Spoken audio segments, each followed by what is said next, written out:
இல்ல இது எப்படி சாத்தியமாகும்? அது விஜய் மிக தெளிவாக கூறியிருக்கிறார். அதாவது பாசிசம், பாயாசம்னு கூறியிருக்கிறார். பாசிசம் என்பது பாஜக, பாயாசம் என்பது திமுக. இந்த 2 கட்சிகளும் இங்கே ஆள்ற கட்சி, அதாவது மத்தியில் ஆளுகிற கட்சியோடையும் மாநிலத்தில் ஆளுகிற கட்சியோடையும் ஒரு தொடர்பும் வைத்துக் கொள்ள மாட்டார்கள் என்று கூறியிருக்கிறார்கள். அப்ப அந்த ஒரு வேலை எனக்கு தெரியுது என்னன்னா, எடப்பாடி பழனிசாமி ஒரு வேலை ஒரு அஸ்திவாரம் போட்டுக் கொண்டிருக்காரோ பாஜகவை கழட்டி விடுறதுக்கு என்ற அந்த ஒரு இது மட்டும்தான் எனக்கு இந்த ஒரு பேட்டியிலிருந்து தெரிகிறது.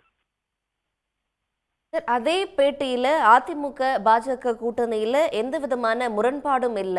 தொண்டர்கள் உற்சாகப்படுத்துறதுக்காக தான் அவங்க கூட்டணி ஆட்சி அப்படின்னு பாஜக தரப்புல தொடர்ச்சியாக சொல்லிட்டு வராங்க அப்படின்னு சொல்றாங்களே. அப்படி தெரியவில்லை இல்லையா? இப்ப அமித்ஷா மிக தெளிவாக என்டிஏ ஆட்சி, என்டிஏ ஆட்சி என்று கூறிக்கொண்டிருக்கிறார்.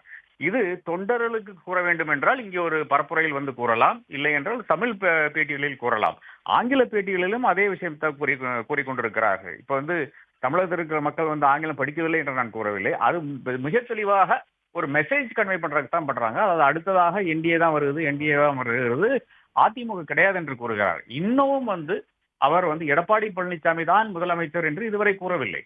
அப்ப இதையெல்லாம் வைத்து பார்க்கும்போது எடப்பாடி பழனிசாமி இதுவரை கூறி வந்த அதே விஷயங்களைத்தான் மறுபடியும் சொல்லியிருக்கிறாரே தவிர, மிக தெளிவாக ஒரு மெசேஜ், அதாவது அமித்ஷாவுக்கு ஒரு மெசேஜ் இன்னும் கூறவில்லை. அவர் அடுத்த லைன்லயே கூறார். அதாவது ஏடிஎம் அதிமுக ஒன்றும் முட்டாட்கள் இல்லை என்ற அந்த சொன்ன அந்த வசனத்தையே இன்னைக்கு ஒரு புது ஒரு விளக்கம் அதுக்கு கொடுக்கிறார்.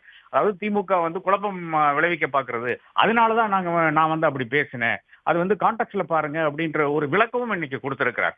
அப்ப அது எடப்பாடி பழனிசாமி முன்னாடி சொன்ன விஷயத்திலிருந்து பேக் அடிக்கிறார் என்றுதான் தெரியுதே தவிர, நிச்சயமாக இது அதிமுக இல்ல பாஜகவுக்கு நல்ல பேஸ் அவங்க கொண்டாடலாம் என்று நான் கருதுகிறேன்.